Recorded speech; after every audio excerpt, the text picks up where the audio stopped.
इन तस्वीरों को देखकर किसी की भी रूह कांप जाए, लेकिन जिसकी आत्मा पर अंधविश्वास का पर्दा पड़ गया हो, उसे न किसी का दुख दिखाई देता है, न ही सुनाई देती है किसी की चीखें। गुरुवार को एक बार फिर छत्तीसगढ़ की धरती खून से लाल हो गई। बलौदाबाजार के छड़छेद गांव में एक ही परिवार के 4 लोगों को मौत के घाट उतार दिया गया। कुल्हाड़ी के अनगिनत वार से एक एक कर 2 बहन, 1 भाई और 6 महीने के मासूम की बेरहमी से हत्या कर दी गई। मेरे को भी मारा, मेरे को मारा ना तो मैं डर कर मैं अपने घर के बाड़ी कोती मैं पहुँच चल दे मोर एक झीन बहन बेटा ला लेके। हाँ, मार बे पीढ़िया कह के तो उसका बेन मोल नहीं मारे मोता मोर बेटा है ना सांस तो भाग गई रात बिकाल के फेर कह के मोला सूझे दवा लगी से।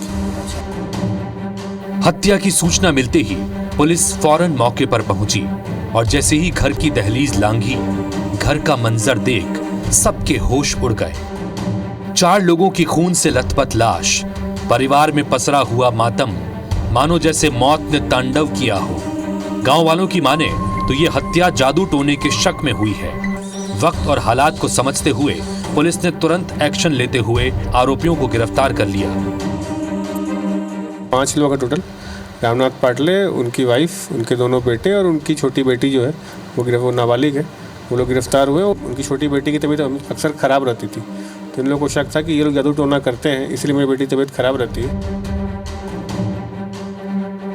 बलौदाबाजार जिले के कसडोल थाना क्षेत्र के छड़छेद गांव में है और ये वही गांव है जो एक वारदात की वजह से पूरे प्रदेश को हिला करके रख दिया है। और उस आरोपी का घर यही है जिसने 4 लोगों की निर्मम हत्या कर दी सिर्फ जादू टोना के संदेह में। और ये घर की तस्वीर देखिए, प्रधानमंत्री आवास योजना से इसे आवास मिला है। इससे समझ में आता है कि परिवार कितना गरीब है, अपने पास पैसे नहीं है कि वो खुद से मकान बना सके, इसलिए प्रधानमंत्री आवास योजना के तहत उसको मिली मदद और फिर एक घर बना। लेकिन एक जो तस्वीर आपको दिखा रहे हैं वो बहुत है, सामने दरवाजे पे देखिए, और ये पूजा के बाद कुछ सामग्री घर पे लटकी हुई है और ये बताता है कि ये परिवार कहीं ना कहीं पूजा पाठ, तंत्र मंत्र या अंधविश्वास जैसी चीज़ों में जकड़ा हुआ था। हालांकि ये बहुत सामान्य चीज़ है, आप कहीं जाएंगे तो और भी जगहों पर दिखेगी, लेकिन ये इसलिए कनेक्ट होता है क्योंकि इस परिवार ने उसी आशंका में एक पूरे परिवार को मौत के घाट उतार दिया।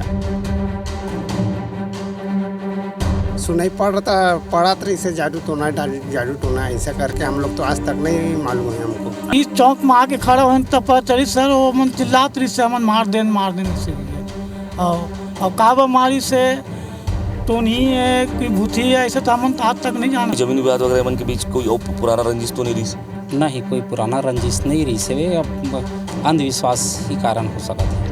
वो मन के दिमाग में वो शंका वो इस स्तर में जाही एला कोनो सोचे नहीं रही से, वो शंका के कारण अतका बड़े दुर्घटना घट गए।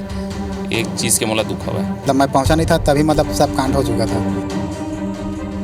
ब्लैक मैजिक, जादू टोना, टोनही टोटका, कुछ ऐसे ही नाम जब भी सुनाई देते हैं एक अनजान सा खौफ जहन में बैठ जाता है।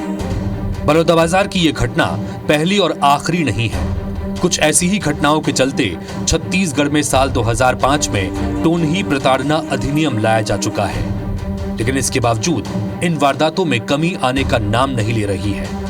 इसी साल हुई ऐसी ही कुछ घटनाओं की बात करें तो गौरेला में जादू टोने को लेकर महिला की हत्या कर दी गई।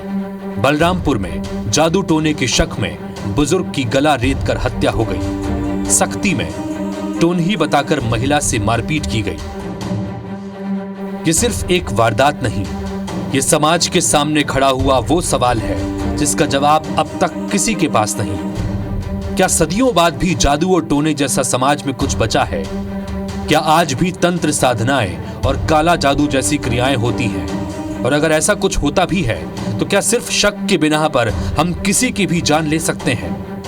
क्या समाज का ये काला चेहरा हमें चैन से जीने देगा? सुनील साहू के साथ राजेश राज, IBC 24, बलौदाबाजार।